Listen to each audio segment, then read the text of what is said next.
பெந்தகோஸ்தின் பேரொளி.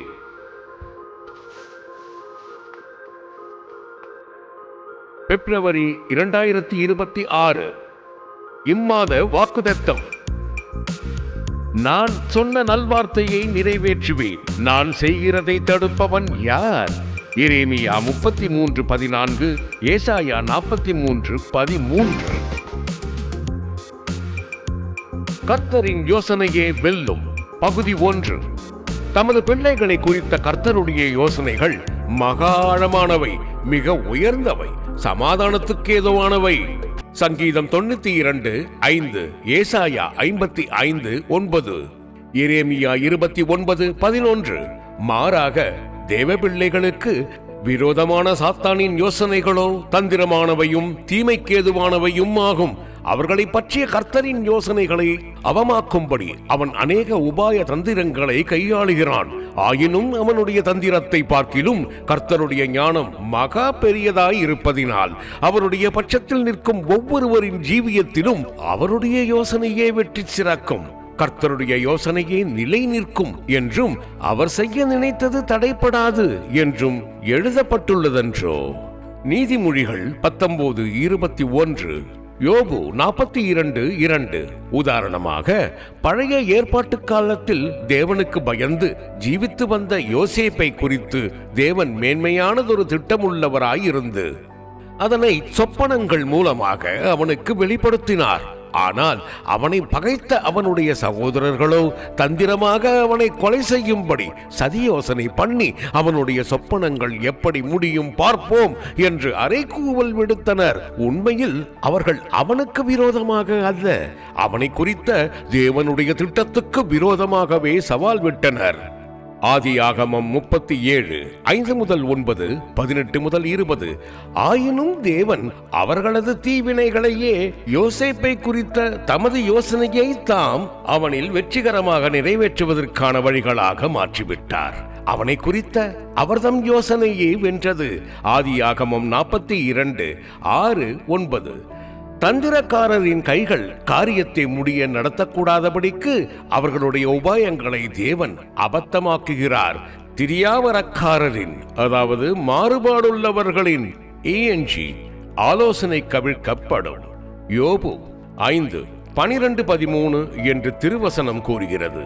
சூதுவாது நிரம்பியவர்களின் செயல் திட்டங்கள் துடைத்து போடப்படுகின்றன, அவை துரிதமானதொரு முடிவுக்குள் கொண்டு வரப்படுகின்றன என்று இவ்வேத பகுதியின் வேறு சில ஆங்கில மொழிபெயர்ப்புகள் கூறுகின்றன. NIV, ESV. இவ்வேத பகுதியில் குறிப்பிடப்பட்டுள்ள தந்திரக்காரர் என்னும் பதம் சாத்தானையும் அவனைச் சேர்ந்த மற்ற விழுந்து போன ஆவிகளையும் குறிக்கிறது. தந்திரக்காரரின் உபாயங்கள் அவமாக்கப்படுதலும் மாறுபாடுள்ளவர்களின் ஆலோசனை கவிழ்க்கப்படுதலும் தேவஜனங்களுக்கு விரோதமான சாத்தானின் யோசனைகளும் சதித்திட்டங்களும் அவமாக்கப்படுதலை குறிக்கின்றன. நமக்காக கல்வாரி சிலுவையில் பாடுபட்டு மரித்த நமது ஆண்டவராகிய இயேசு சாத்தானின் தலையை நசுக்கி அவன் மேல் சிலுவையிலே வெற்றி சிறந்ததினால் அவனுடைய யோசனைகளையும் செயல் திட்டங்களையும் அவமாக்கி இருக்கிறார். ஆதியாகமம் 3:15, கொலோசையர் 2:14-15. பிசாசினுடைய கிரியைகளை அழிக்கும்படிக்கே தேவனுடைய குமாரன் வெளிப்பட்டார். 1 யோவான் 3:8 என்று எழுதப்பட்டுள்ளதே. தேவ பிள்ளையே, உனக்காக மரித்து உயிர்த்தெழுந்த கர்த்தராகிய இயேசு உன்னுடைய ஜீவியத்திற்கு விரோதமான சாத்தானின் சதித்திட்டங்களை தமது சிலுவை மரணத்தினாலே அவமாக்கி இருக்கிறார் என்பதை விசுவாசித்து நீ அந்த மகத்தான ஜெயத்தை உன் சொந்தமாக்கிக் கொள்வாயாக. உன்னை குறித்த சாத்தானின் யோசனைகள் தோற்கடிக்கப்பட்டதும் தேவனின் மகத்தான திட்டம் வெற்றி சிறந்ததுமான இடம் கல்வாரியே ஆகும். சாத்தானின் சதித்திட்டங்களை தமது மரணத்தினால் அழித்தவர் இன்றும் உனக்காக ஜீவிக்கிறார். சாத்தான் உன்னை விழுங்கி விடுவது போல உன்னை அச்சுறுத்தும் வேளைகளில் நீ கர்த்தரையே சார்ந்து கொள்வாயாக. தாவீதை கொன்று போடும்படி வகை தேடிக் கொண்டிருந்த சவுல் ஓரிரவு அவன் மேல் தன் ஈட்டியை எறிந்து அவனை சுவரோடே சேர்த்து குத்தி போட முயன்ற போது அவன் சவுலின் கைக்கு தப்பி தன் வீட்டிற்கு ஓடி போனான். அவனை காவல் பண்ணி மறுநாள் காலையில் கொன்று போடும்படி சவுல் அவனுடைய வீட்டிற்கு ஏவலாட்களை அனுப்பினான். அச்சந்தர்ப்பத்தில் அவன் பாடிய சங்கீதமே 59ஆம் சங்கீதம் ஆகும். அதில் அவன், என் சத்துருக்களின் வல்லமையை நான் கண்டு உமக்கு காத்திருப்பேன், தேவனே எனக்கு உயர்ந்த அடைக்கலம், வசனம் 1:9 என்று கூறுகிறான். இவ்விதம் அவன் தன்னுடைய தேவனையே சார்ந்து கொண்டதினால் சவுலின் தீய யோசனைகளுக்கு தப்புவிக்கப்பட்டான். 1 சாமுவேல் 19:15-18 வரை. எளிமையானதொரு ஆட்டிடையனாயிருந்த தாவீதுக்கு சத்துருவாயிருந்து அவனுக்கு விரோதமாக பல வருடங்களாக பல விதங்களில் கிரியை செய்து கொண்டிருந்த ராஜாவாகிய சவுலினால் அவனை குறித்த தேவனின் மகத்தான திட்டத்தை அவமாக்க இயலவில்லை. அவனை குறித்த கர்த்தரின் யோசனையே வென்றது. 1 நாளாகமம் 29:26-28 வரை. ஆம், கர்த்தரையே சார்ந்திருக்கிறவர்களுக்கு விரோதமான சத்துருவின் சதி யோசனைகள் நிச்சயமாகவே அவமாகும். பழைய ஏற்பாட்டில் தேவ ஜனங்களாகிய இஸ்ரவேலரின் சரித்திரத்திலும் யூதா ஜனங்களின் சரித்திரத்திலும் அவர்கள் தலை தோங்காதபடிக்கும் அவர்களை அழித்துவிடும்படிக்கும் பண்டைய உலக வல்லரசுகளும் ஜாதிகளும் பல சதி யோசனைகளை செய்தனர். ஆயினும் அவர்களை குறித்த கர்த்தருடைய யோசனையே வென்றது. புதிய ஏற்பாட்டில் நமதாண்டவராகிய இயேசுவின் ஜீவியத்திலும் கூட அவரை குறித்த பரமபிதாவின் சித்தத்திற்கு விரோதமான சத்துருவின் யோசனைகள் அவமாகின.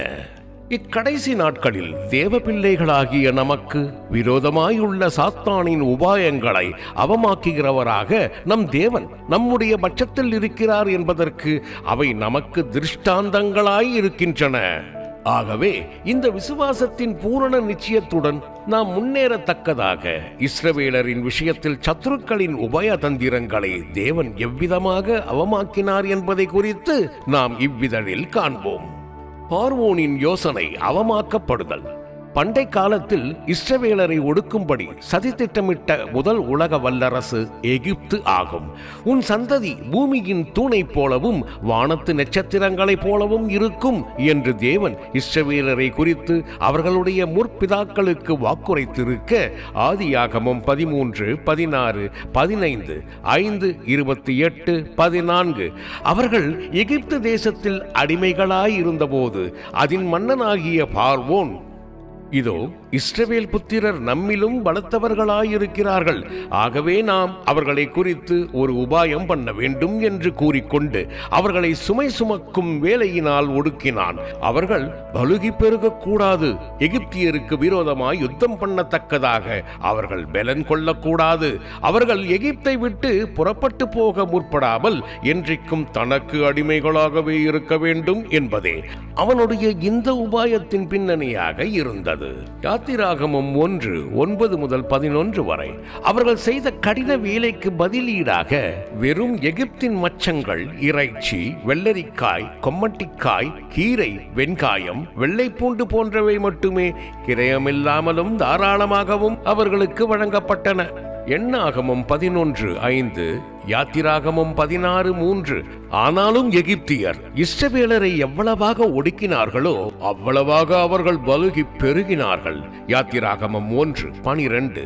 இவ்வாறு தன் முதலாம் உபாயம் செயல்படாமற் போகவே எபிரேய ஸ்திரீகளுக்கு பிறக்கும் ஆண் பிள்ளைகளை எல்லாம் அவை பிறந்த உடனேயே அவர்களுக்கு தெரியாமலேயே கொன்று போடும்படி எபிரேய மருத்துவச்சிகளுக்கு பார்வோன் கட்டளையிட்டான். அவர்களோ தேவனுக்கு பயந்ததினால் அப்படி செய்யவில்லை. எனவே அவனது இந்த இரண்டாம் உபாயமும் செயல்படாமற் போயிற்று. எனவே மூன்றாவதாக அவன் எபிரேயருக்கு பிறக்கும் ஆண் பிள்ளைகளை எல்லாம் நதியிலே போட்டுவிடும்படி தன் ஜனங்கள் எல்லாருக்கும் கட்டளையிட்டான். வசனம் 16-22. இவ்வாறு அவர்கள் அடிமைத்தனத்தில் தவித்துக் கொண்டிருந்த போது அவர்கள் தேவனை நோக்கி கூப்பிட்டனர். சரியான நேரத்தில் அவர் செயல்பட்டார். அவர்கள் தேவனுக்கு கீழ்ப்படிந்து பஸ்காவை ஆசரித்ததின் மூலமாக பார்வோனின் யோசனைகளில் நின்று ஒரே இரவில் அற்புதமாக விடுதலையாக்கப்பட்டனர். அவர்கள் எகிப்தை விட்டு போகாதபடிக்கு எந்த ராஜா அவர்களை தடை பண்ணி வைத்திருந்தானோ அந்த ராஜாவும் அவனுடைய ஜனங்களுமே அந்த நடு ராத்திரியிலேயே அவர்களை தீவிரமாய் தங்கள் தேசத்தை விட்டு போகும்படி துரிதப்படுத்தினர். யாத்திராகமம் 12:32-33, தேவன் குறித்திருந்த அந்நாளில் தானே அவர்கள் அனைவரும் அணி அணியாக வெற்றி நடை போட்டு எகிப்தை விட்டு வெளியேறினர். வசனம் 41, 50, 51, ஆதியாகமம் 15, 13, 14, 16. வெற்றியுடன் எகிப்திலிருந்து புறப்பட்ட இஸ்ரவேலரை மீண்டும் தங்களுக்கு அடிமைப்படுத்திக் கொள்ளும் திட்டத்துடன் எகிப்தியரின் சேனை அவர்களை பின்தொடர்ந்த போது அவர் தாம் மீட்டுக்கொண்ட தமது ஜனத்திற்காக சிவந்த சமுத்திரத்திலே வழியையும் வலிய தண்ணீர்களிலே பாதையையும் உண்டாக்கி, ஏசாயா 43:16, அவர்கள் ஜெயத்துடன் அதனை கடந்து போகும்படி செய்தார். சத்துருக்களின் சேனையையோ அவர் கலங்கடித்து அதனை கடலின் நடுவிலே கவிழ்த்து போட்டார். யாத்திராகமம் 14, 24 முதல் 28 வரை. அவர்களுக்கு விரோதமான பார்வோனின் யோசனை முற்றிலும் அவமாயிற்று. பார்வோன் என்பது சாத்தானையும் எகிப்தின் அடிமைத்தனம் என்பது ஒருவன் பாவத்திற்கு அடிமையாயிருத்தலையும் குறிக்கின்றன. பாவம் செய்கிறவன் எவனும் பாவத்துக்கு அடிமையாயிருக்கிறான். குமாரன் உங்களை விடுதலையாக்கினால் நீங்கள் மெய்யாகவே விடுதலையாவீர்கள். யோவான் 8:34-36 என்று நமதாண்டவர் உரைத்திருக்கிறார். தேவ பிள்ளையே, ஒரு காலத்தில் சாத்தான் அற்பமானவையும் அனித்தியமானவையுமான பாவ சந்தோஷங்களை உனக்களித்து தன் தந்திரத்தினாலே உன்னை தனக்கு அடிமைப்படுத்தி வைத்திருந்தான். உன்னிடத்தில் அன்பு கூர்ந்து உனக்காக தமது முழு இரத்தத்தையும் சிந்தி மரித்த உன் இரட்சகராகிய இயேசு உன் வாழ்க்கையில் சரியான வேளையில் குறுக்கிட்டு நித்திய அக்னி கடலை நோக்கி சென்று கொண்டிருந்த உன்னை அவனுடைய பிடியை நின்று விடுதலையாக்கி உன்னை தமக்கு சொந்தமாக்கிக் கொண்டார். என்றைக்கும் உன்னை தனக்கு அடிமையாகவே வைத்துக் கொள்ள வேண்டும் என்ற சாத்தானுடைய தந்திரமான யோசனை அப்போது அவமாயிற்று. மேலும் எபிரேயருக்கு பிறக்கும் ஆண் பிள்ளைகளை அழித்து பெண் பிள்ளைகளை மாத்திரம் உயிரோடே வைக்கும்படியான பார்வோனின் சதித்திட்டமானது நம்மை தனக்கு விரோதமாக எதிர்த்து நிற்க பலனற்றவர்களாகவே வைத்துக் கொள்ள வேண்டும் என்ற சாத்தானின் திட்டத்தை குறிக்கிறது. கிறிஸ்துவோ அவனை தமது கல்வாரி மரணத்தின் மூலமாக பலட்சியமடைய பண்ணி அவனை ஜெயித்தார். கொலோசையர் 2:15. இந்த ஜெயத்தை விசுவாசித்து உரிமை பாராட்டுகிற ஒவ்வொருவருக்கும் அது சொந்தமாகும். இவ்வாறு நம்மை தனக்கு விரோதமாக எதிர்த்து நிற்பதற்கு பலனற்றவர்களாக்கும்படியான பிசாசின் தந்திரத்தையும் அவர் அவமாக்கிவிட்டார். உண்மையில் எகிப்தியருக்கு முன்பாக தேவஜனங்கள் அல்ல, தேவஜனங்களுக்கு முன்பாக எகிப்தியரே பலவீனராயிருப்பார்கள் என்று திருவசனம் கூறுகிறது. அதுவே சேனைகளின் கர்த்தர் எகிப்தியருக்கு விரோதமாக நிர்ணயித்திருக்கும் அவருடைய ஆலோசனையாயிருக்க. ஏசாயா 19:16-17. தேவஜனங்களுக்கு விரோதமான இந்த பார்வோனின் ஆலோசனை வாய்க்குமோ? நீ வலதுபுறத்திலும் இடதுபுறத்திலும் இடங்கொண்டு பெருகுவாய். ஏசாயா 54:3 என்பது அவர் தமது ஜனங்களுக்கு அளித்திருக்கும் வாக்கு தத்தமாயிருக்க. அவர்கள் தங்கள் ஆவிக்குரிய ஜீவியத்தில் விருத்தியடைந்து முன்னேறுவதை தடை செய்யும்படியான சாத்தானின் சதித்திட்டம் அதனை அவமாக்குமோ? தேவ பிள்ளையே, ஞானஸ்நான சத்தியத்தில் உன் ஜெய ஜீவியத்திற்கான திரட்சியான கிருபை உனக்காக பொதிந்து வைக்கப்பட்டிருக்க, நான் பாவத்திற்கு மரித்தேன் என்ற அறிக்கையுடன் அனுதினமும் அதனை பயிற்சிக்கிற உன்னை பாவம் மேற்கொள்ளுமோ? சங்கீதம் 106:7, ரோமர் 6:11-14. பொய்யனாகிய சாத்தானின் அச்சுறுத்தல்களின் நிமித்தம் நீ கலங்காதே, அவனது யோசனை முற்றிலும் அவமாகும். யாத்திராகமம் 15:9-10. தேவன் உனக்கு சமாதானத்தை அருளினால் யாரால் உன்னை கலங்க பண்ண இயலும்? யோபு 34:30. ஜாதிகளின் யோசனை அவமாக்கப்படுதல். கானானை சுதந்தரித்துக் கொண்ட இஸ்ரவேலர் ஒரு பலத்த ஜாதியாகி ஒரு ராஜ்யமாக மாற்றப்பட்ட பின்னர் அநேக ஜாதிகள் ஒன்று கூடி அவர்கள் இனி ஒரு ஜாதியாராயிராமலும் இஸ்ரவேலின் பேர் இனி நினைக்கப்படாமலும் போவதற்காக அவர்களை அதம் பண்ணுவோம் வாருங்கள், சங்கீதம் 83:4 என்று கூறிக்கொண்டு அவர்களுக்கு விரோதமாக உபாய தந்திரங்களை யோசித்து உன்னதமானவருடைய மறைவில் இருந்த அவர்களுக்கு விரோதமாக மனநிர்ணயமாய் ஆலோசனை பண்ணினார். வசனம் 3-8, 17. ஏதோமியர், இஸ்மவேலர், மோவாபியர், ஆகாரியர், கேபாலர், அம்மோனியர், அமலேக்கியர், தீருவின் குடிகள், பெலிஸ்தர், ஆசீரியர், ஆகிய 10 ஜாதியினர் இவ்விதமாக தங்களுக்குள் ஒப்பந்தம் பண்ணிக் கொண்டனர். உன்னதமானவரின் மறைவில் இருந்தவர்களை முற்றிலுமாக அதம் பண்ண வேண்டும் என்பதே அந்த ஜாதிகளின் உபாய தந்திர யோசனையாய் இருந்தது. ஆனால் உன்னதமானவர் தம்முடைய மறைவில் இருக்கிற தமது ஜனங்களுக்கு விரோதமாக செய்யப்படும் ஆலோசனைகளை தமக்கே விரோதமாக செய்யப்படும் ஆலோசனைகளாகவும், அவர்களுக்கு விரோதமாக எழும்புகிற சத்துருக்களை தமக்கே விரோதமாக எழும்புகிற சத்துருக்களாகவும் கணிக்கிறார் என்பதை அவர்கள் அறிந்திருக்கவில்லை. உம்முடைய சத்துருக்கள் கொந்தளித்து உம்முடைய பகைஞர் தலையெடுக்கிறார்கள் என்றும், அவர்கள் உமக்கு விரோதமாய் ஒப்பந்தம் பண்ணிக் கொண்டிருக்கிறார்கள் என்றும் இச்சந்தர்ப்பத்தை குறித்து திருவசனம் கூறுகிறது. வசனம் 2:7 உன்னதமானவர் தாமே தமது மறைவில் இருக்கிறவர்களுக்காக யுத்தம் பண்ணுகிறார். தாம் ஒருவரே பூமி அனைத்தின் மேலும் உன்னதமானவர் என்பதை மனுஷர் உணரும்படி அவர் அவ்வல்லமைகளை என்றைக்கும் வெட்கி கலங்கி நாணமடைந்து அழிந்து போக பண்ணுகிறார். வசனம் 17-18 உன்னதமானவர் த மோஸ்ட் ஹை என்பது ஆங்கில மொழிபெயர்ப்பில் கூறப்பட்டுள்ளவாறு அவருக்கு மேலானவர் ஒருவரும் இல்லை என்று பொருள்படும். தன்னிலும் பலத்தவரோடே போராட மனுஷனால் கூடுமோ? பிரசங்கி 6:10 கர்த்தர் ஜாதிகளின் ஆலோசனையை விருதாவாக்கி ஜனங்களுடைய நினைவுகளை அவமாக்குகிறார். கர்த்தருடைய ஆலோசனை நித்திய காலமாகவும் அவருடைய இருதயத்தின் நினைவுகள் தலைமுறை தலைமுறையாகவும் நிற்கும். சங்கீதம் 33:10-11 என்று திருவசனம் கூறுகிறது. ஜாதிகள் கொந்தளித்து ஜனங்கள் விருத்தாக்காரியத்தை சிந்தித்து பூமியின் ராஜாக்கள் எழும்பி அதிகாரிகள் ஏகமாய் ஆலோசனை பண்ணும் போது பரலோகத்தில் ராஜாதி ராஜாவாய் வீற்றிருக்கிற தேவன் செய்வது யாது? அவர் தமக்கு விரோதமாக கொந்தளிக்கிற ஜாதிகளும் யோசனை பண்ணுகிற ஜனங்களும் எழும்புகிற ராஜாக்களும் ஆலோசனை பண்ணுகிற அதிகாரிகளும் ஆகிய தமது சத்துருக்களை பார்த்து நகைக்கிறார். அவர்களை கலங்க பண்ணுகிறார். அவர்களை இகழுகிறார். குயக்கலத்தை போல் அவர்களை நொறுக்கி போடுகிறார். சங்கீதம் 2:1-5-9 ஆம், தேவஜனங்களுக்கு விரோதமாக ஒன்று கூடி எழும்புகிற ஜாதிகளுக்கு எதிரான அவரது யோசனைகள் பயங்கரமானவை. அத்தீய வல்லமைகள் நொறுக்கப்படும். ஒரு சந்தர்ப்பத்தில் அநேக ஜாதிகள் தேவஜனங்களாகிய இஸ்ரவேலருக்கு விரோதமாக ஒன்று கூடி சீயோன் தீட்டப்படுவாளாக, எங்கள் கண்ணதை காண்பதாக என்று கோஷமிட்டுக் கொண்டிருந்தன. அப்போது தேவன் தமது ஜனங்களுக்கு உரைத்தது யாது? அவை என் நினைவுகளையும் யோசனையையும் அறியாதிருக்கின்றன. அவை யாவும் போரடிக்கும் களத்தில் சேர்க்கப்படும் அரிக்கட்டுகளைப் போல போரடிக்கப்படுவதற்காகவும் மிதிக்கப்படுவதற்காகவுமே நான் அவைகளை கூட்டிச் சேர்த்தேன். சீயோன் குமாரத்தியே, நீ எழுந்து போரடி. நான் உனக்கு இருப்பு கொம்புகளையும் வெண்கல குழம்புகளையும் கொடுப்பேன். அவற்றினால் நீ அவைகளை மிதித்து தூள் தூளாக நொறுக்கி போடுவாய் என்று அவர் தீர்க்கதரிசியின் மூலமாக கூறுகிறார். மீகா 4:11-13 வரை NLT. அருமையான தேவ பிள்ளையே, உன்னுடைய மனதை தீட்டுப்படுத்தும்படியாக உன் பரிசுத்த ஜீவியத்திற்கு விரோதமாகவும் உன் ஜெய ஜீவியத்திற்கு விரோதமாகவும் பல தீய வல்லமைகள் உன்னோடு போராடுவதாக நீ உணர்கிறாயா?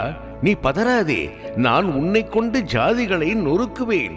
எரேமியா 51:20 என்று உரைத்திருக்கிறவர் உனக்கு விரோதமாக எழும்பும் அவ்வல்லமைகளை மிதித்து நொறுக்கத்தக்கதான அபிஷேகத்தையும் கிருபையையும் உனக்கு அருளி போரடிக்கிறதற்கு உன்னை புதிதும் கூர்மையான பற்களுள்ள இயந்திரமாக்குகிறார். நீ மலைகளை மிதித்து நொறுக்கி குன்றுகளை பதருக்கு ஒப்பாக்கி விடுவாய். ஏசாயா 41:14-15-16 பல ராஜாக்கள் கூடிக்கொண்டு தேவனுடைய நகரத்திற்கு விரோதமாக ஏகமாய் கடந்து வந்த ஒரு சந்தர்ப்பத்தை குறித்து 48ஆம் சங்கீதத்தில் நாம் காண்கிறோம். அவர்கள் அந்நகரத்தை நெருங்கி வந்தபோது அங்கே ஏதோ ஒன்றை கண்ட மாத்திரத்தில் பிரமித்து கலங்கி விரைந்தோடினர்.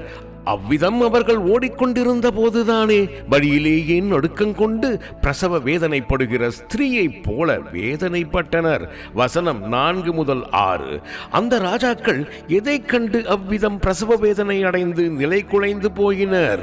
தேவாதி தேவன் தாமே தமது ஜனங்களுக்கு உயர்ந்த அடைக்கலமாக இருந்ததையும் அவர்களுக்கு இருந்த தெய்வீகமான பாதுகாவலையும் கண்டபோது அவர்கள் அவ்வாறு தகர்ந்து போயினர். வசனம் 3. ஆம், பூமியின் ராஜாக்களுக்கு அவர் பயங்கரமானவர். சங்கீதம் 76:12.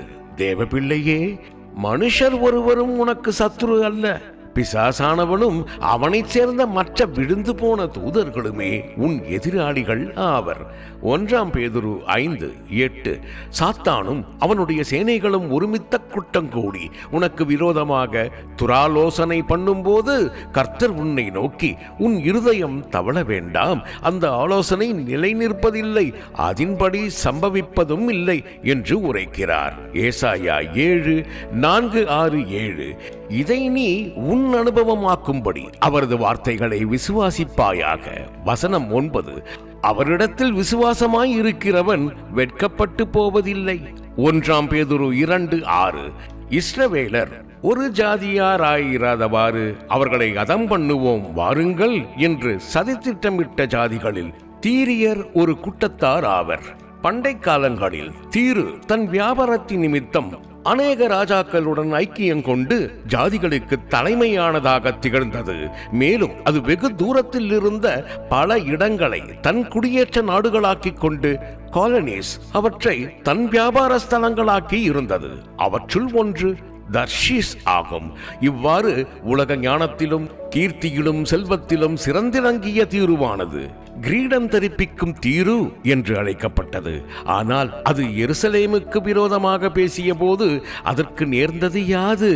எருசலேமின் மேல் ஆதரவாய் இருக்கிறவரும் சீயோன் மலைக்காகவும் அதன் மேட்டுக்காகவும் யுத்தம் பண்ணுகிறவரும் ஆகிய கர்த்தர், தீருவே, இதோ நான் உனக்கு விரோதமாக வருகிறேன் என்று உரைத்து நீ இனி ஒருபோதும் இருக்க மாட்டாய், நீ தேடப்பட்டாலும் இனி என்றைக்கும் காணப்பட மாட்டாய் என்று அதற்கு தீர்ப்பளித்து விட்டார். ஏசாயா 31:4-5. எசேக்கியேல் 26:2-3, 21-28-19. தீருவுடன் ஐக்கியம் கொண்டிருந்த ராஜாக்கள் மிகவும் பிரமித்து கலங்கத்தக்கதாக அது கீழ்காற்றினாலும் ஈஸ்ட் விண்ட் இங்கிலீஷ் சமுத்திர திரைகளினாலும் ஆழங்களில் முற்றிலுமாக உடைக்கப்பட்டு போயிற்று. எசேக்கியேல் 27:26, 34-36. கிரீடம் தரிப்பிக்கும் தீருவுக்கு விரோதமாக இதை யோசித்து தீர்மானித்தவர் யார்? சேனைகளின் கர்த்தரே இதை யோசித்து தீர்மானித்தார். ஏசாயா 23:8-9 என நாம் வாசிக்கிறோமே. தீருவின் ஞானமெல்லாம் சமுத்திரங்களின் ஆழங்களில் மூழ்கி போயிற்று. அது சமுத்திரத்தின் நடுவிலே வெறும் பாறையாகவும் வலைகளை விரிக்கிற இடமாகவும் மாறி போயிற்று. ஜாதிகளுக்கு தலைமையானதாய் இருந்த தீருவின் யோசனை முற்றிலும் அவமாயிற்று. எசேக்கியேல் 26:5, 14, 19. மேலும் கீழ்காற்றினால் தர்ஷீஸின் கப்பல்களை நீர் உடைக்கிறீர். சங்கீதம் 48:7 என்று எழுதப்பட்டுள்ளவாறு தர்ஷீஸின் கப்பல்கள் எல்லாம் அதமாயின, அந்நகரமும் பாழாக்கப்பட்டது. ஏசாயா 23:1-14. தர்ஷீஸின் கப்பல்கள் என்பது மனுஷருடைய யோசனைகளை குறிக்கிறது. 1 ராஜாக்கள் 10:22-22-48. மனுஷனுடைய யோசனைகள் வீணென்று கர்த்தர் அறிந்திருக்கிறார். சங்கீதம் 94:11. இஸ்ரவேலின் ஜெய பலமானவர் தமது ஜனங்களுக்காக கிரியை செய்யும் விதங்கள் மனுஷரின் புத்தி கெட்டாதவை. உன்னதமானவரின் மறைவில் இருக்கிறவர்களுக்கு விரோதமாக எழும்பும் தீய வல்லமைகளின் மேல் அவர் செலுத்தும் நியாய தீர்ப்புகள் பயங்கரமாயிருக்கும். அவற்றின் யோசனைகள் அவமாகும். சங்கீதம் 48:11. அருமையான தேவ பிள்ளையே, சேனைகளின் கர்த்தர் சியோனுக்காகவும் எருசலேமுக்காகவும் கடும் வைராக்கியம் கொண்டிருக்கிறார். அவற்றுக்கு விரோதமாக எழும்பிய பல்வேறு ஜாதிகளின் பேர் முதலாய் இராதபடிக்கு அவற்றின் பேரில் தீர்ப்பெழுதிய அவர், நான் நினைத்திருக்கிறபடியே நடக்கும், நான் நிர்ணயித்தபடியே நிலை நிற்கும் என்று ஆணையிட்டு கூறுகிறார். சேனைகளின் கர்த்தர் இப்படி நிர்ணயித்திருக்கிறார். யார் அதை வியார்த்தமாக்குவான்? கர்த்தர் சியோனை அஸ்திபாரப்படுத்தினார்.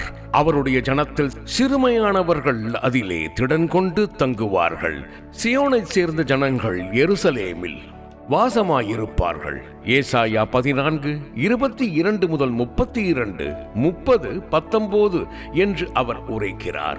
இஸ்ரவேலே, நீ பாக்கியவான், கர்த்தரால் ரட்சிக்கப்பட்ட ஜனமே, உனக்கு ஒப்பானவன் யார்? உனக்கு சகாயம் செய்யும் கேடகமும் உனக்கு மகிமை பொருந்திய பட்டயமும் அவரே. உன் சத்துருக்கள் உனக்கு இச்சகம் பேசி அடங்குவார்கள், அவர்கள் மேடுகளை மிதிப்பாய். உபாகமம் 33:29 என்று எழுதப்பட்டுள்ளவாறு ஆவிக்குரிய இஸ்ரவேலாயிருக்கிற நீ பாக்கியவான். பாவ மன்னிப்பாகிய ரட்சிப்பின் அனுபவத்திலும் ஞானஸ்நான சத்தியத்திலும் பரிசுத்த ஆவியின் வல்லமையிலும் தேவ கிருபையிலும் நீ நிலைத்திருந்து அப்போஸ்தலருடைய உபதேசத்தில் உறுதியாய் தரித்திருப்பாயாகில் நீ தேவனுடைய நகரமாக இருப்பாய். எபேசியர் 2:19-20. அப்போது உன்னதமானவர் தாமே உன்னில் ராஜாவாக வீற்றிருந்து உன்னை ஆளுகை செய்வதால் உனக்கு எதிரான சாத்தானின் யோசனைகள் அனைத்தும் அவமாகும். உன்னை குறித்த கர்த்தரின் யோசனையே வெல்லும்.